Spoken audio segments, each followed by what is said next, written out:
मुंबई दो चीजों के लिए फेमस है। एक ऊंची इमारतें यानी कि मुंबई की स्काईलाइन, और दूसरा मुंबई के बड़े बड़े होर्डिंग्स। अब आप कहेंगे कि क्या मजाक कर रहे हो, पर बात तो सच है ना। होर्डिंग्स आजकल सुर्खियों में हैं और इन्हीं होर्डिंग्स पे आज हम बात करते हैं। कल यानी कि 14 मई 2024 को मुंबई में एक आंधी आई और आंधी में एक बड़ा सा होर्डिंग गिर गया, जिसकी वजह से करीब 14 लोगों की मृत्यु हो गई और करीब 60 लोग घायल हो गए। घटना बहुत ही दुर्भाग्यपूर्ण घटना है और ये पहले तो रेस्क्यू करना जरूरी है और रेस्क्यू टीम यहाँ काम कर रही है। आज लगभग 57 लोगों को बाहर निकाला है और राजावाड़ी हॉस्पिटल में दाखिल हुए हैं। अब ये इतनी बड़ी बात इसलिए है कि होर्डिंग्स हमारे देश में एक बहुत बड़ी समस्या रही है। अब इसी होर्डिंग को ले लीजिए। इस होर्डिंग को पहली बात तो इलीगल डिक्लेयर कर दिया गया कि बीएमसी ने कहा कि जो ये एड एजेंसी थी उनको उन्होंने नोटिस भेजा था कि ये होर्डिंग आप हटाइए, और इनके 10 और होर्डिंग्स हैं पूरे मुंबई में, उन्हें भी हटाइए, पर कुछ हुआ नहीं। मुंबई में बीएमसी ने एक नियम बनाया हुआ है कि आप 40 बाई 40 साइज से बड़ा होर्डिंग लगा ही नहीं सकते। और आप मानेंगे कि ये होर्डिंग का साइज क्या था? 120 बाई 120, यानी लगभग 3 गुना ज्यादा। रेफरेंस के लिए मैं यहां पर एक क्लिप प्ले कर देता हूं कि ये होर्डिंग का साइज कितना बड़ा था। आप देखिए और सोचिए कि ये कैसे हो गया।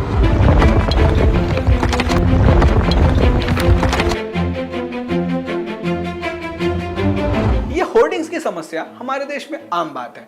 2017 में रघुपति कंदसामी करके एक व्यक्ति थे कोयम्बटूर में, उनकी मृत्यु हो गई क्योंकि रोड पर एक टेम्पररी होर्डिंग लगा दिया गया जिससे उनकी स्कूटर जा लड़ी। ऐसे ही 2019 में शुभश्री करके एक आईटी एम्प्लॉय 23 वर्ष की, उनकी मृत्यु हो गई क्योंकि जब वो अपनी स्कूटर चला रही थी तो रास्ते में एक होर्डिंग गिर गया और जिस वजह से उनके स्कूटर का बैलेंस बिगड़ा और पीछे आने वाली ट्रक ने उनको कुचल दिया। अब पिछले साल ही जून में पुणे में करीब 5 लोगों की मृत्यु हो गई इसी वजह से कि होर्डिंग गिर गया, और जब इन्वेस्टिगेशन किया गया तो पता चला कि यह होर्डिंग भी इल्लीगल था। पिछले साल तमिलनाडु में फिर से करीब 3 लोगों की मृत्यु हो गई जो होर्डिंग लगा रहे थे, लेकिन हवा के तेज बहाव की वजह से वो होर्डिंग उन्हीं के ऊपर गिर गया और पता चला कि ये होर्डिंग भी इल्लीगल था। एक पॉलिटिकल कैंपेन के लिए यूज किया जा रहा था, पर इसे लगाने की कोई परमिशन नहीं थी। अब होर्डिंग्स पे हमारे देश में लॉ इतने ढीले हैं कि मैं चाहूं तो मेरे ऑफिस के बाहर एक होर्डिंग लगा दूंगा, बीएमसी मुझे नोटिस भेजते रहेगा, मैं इग्नोर करते रहूंगा और कोई एक्शन नहीं होगा। जब 2017 में रघुपति की मृत्यु हुई थी, जब लोगों का ज्यादा बवाल मचने लगा, तब कोर्ट में यह मामला गया और मद्रास हाई कोर्ट ने सरकार से यह पूछा कि और कितने लीटर खून बहाओगे आपकी लापरवाहियों के चलते, पर आज तक कुछ नहीं हुआ। 2017 में बॉम्बे हाई कोर्ट ने भी गवर्नमेंट को कहा था कि जितने भी इलीगल होर्डिंग्स हैं उनका स्ट्रक्चरल एनालिसिस कीजिए, यानी कि उनकी नींव ताकतवर है भी या नहीं है, क्योंकि आप जानते हैं मुंबई में कितनी ज्यादा बारिश होती है और आज तो बस एक तूफान आया और इतना सब कुछ हो गया। तो आप सोचिए कि 2017 में दी हुई वार्निंग को आज तक सीरियसली नहीं लिया गया। 2024 में इसी साल फिर से कोर्ट ने सरकार से यह पूछा कि आपने अभी तक इन इलीगल होर्डिंग्स का क्या किया, पर सरकार ने अभी तक उस पर भी कोई एक्शन नहीं लिया। सोचिए 2017 में बॉम्बे हाई कोर्ट ने ऑडिट करने के लिए कहा था और आज 2024 है। मैंने आपको जितने भी इंसिडेंट्स बताए उसमें एक चीज कॉमन है कि जब इन्वेस्टिगेशन होता है तो जो भी सिविक बॉडी होती है वो कह देती है कि हाँ हमने तो नोटिस भेजा था, इन्होंने ही नहीं निकाला। पर क्या ये चीज सही है? क्योंकि आपने नोटिस भेज के आप अपने हाथ खड़े नहीं कर सकते, क्योंकि जब तक आप पूरी तरीके से एक्शन नहीं लेंगे, जब तक आप ढिलाई बरतेंगे, तब तक लॉ का मजाक तो बनते रहेगा। अब इस मामले में क्या होना चाहिए? एक बेसिक सिंपल लॉजिक है कि आपको अगर कोई इलीगल स्ट्रक्चर मिलता है तो उसे आप सबसे पहले डेमोलिश कीजिए। आप किसी को इसको डेमोलिश करने के लिए मोहलत ही क्यों दे रहे हैं? जब वो इलीगल है तो आप 10 दिन, 15 दिन, 20 दिन का टाइम क्यों दे रहे हैं? और आप टाइम बढ़ाते जाते हैं और जिस वजह से इनको लगता है कि अरे सरकार को ही जब परवाह नहीं है तो हम क्यों टेंशन लें, और इसीलिए तो खुलेआम ये होर्डिंग्स लग रहे हैं। अब ये घाटकोपर वाला ही मामला देख लीजिए, ये होर्डिंग कहीं छुपा के थोड़ी लगाया था। ये ईस्टर्न एक्सप्रेस हाईवे जो कि मुंबई को थाने से जोड़ता है, जो मेन लिंक है, वहां पर लगा हुआ था। आप भी अगर वहां से ट्रैवल करते तो आप ये होर्डिंग देख पाते थे।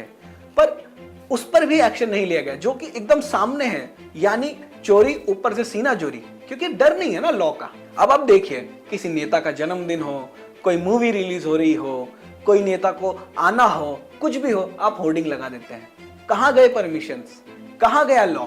जब हमारे नेता ही लॉ का खुलेआम मजाक उड़ा रहे हैं तो ये प्राइवेट कंपनीज को आप क्या कहेंगे? मेरा तो ये मानना है कि जितनी गलती ये प्राइवेट कंपनीज की है जिन्होंने ये इलीगल होर्डिंग लगाए, उतनी ही गलती इन लोगों की मृत्यु में बीएमसी की भी है, क्योंकि उन्होंने कोई एक्शन नहीं लिया। वो तो खुलेआम होर्डिंग लगा रहे थे, पर आज तक आप क्या कर रहे थे?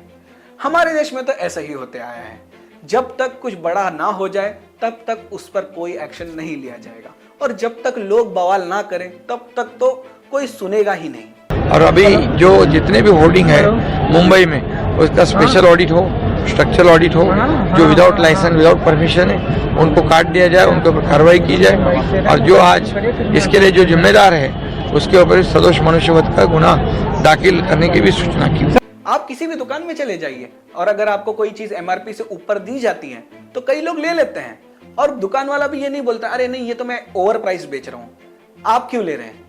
पर जब तक आप आवाज नहीं उठाएंगे कि हाँ ठीक है ये एमआरपी से ज्यादा है, आप इससे ज्यादा कैसे ले सकते हैं, तभी आपको सही दाम मिलेगा और तभी आपको आपका सही हक मिलेगा।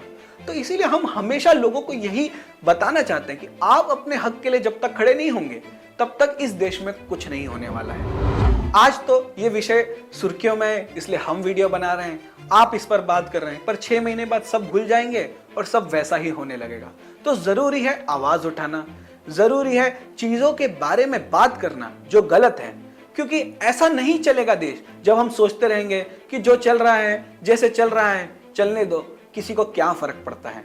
क्योंकि तमिलनाडु में अर्बन लोकल गवर्नमेंट एक्ट है, बेंगलोर में तो होर्डिंग्स बैंड है, पर आपको दिख रही है ना, यानी खुलेआम लॉ का मजाक बन रहा है।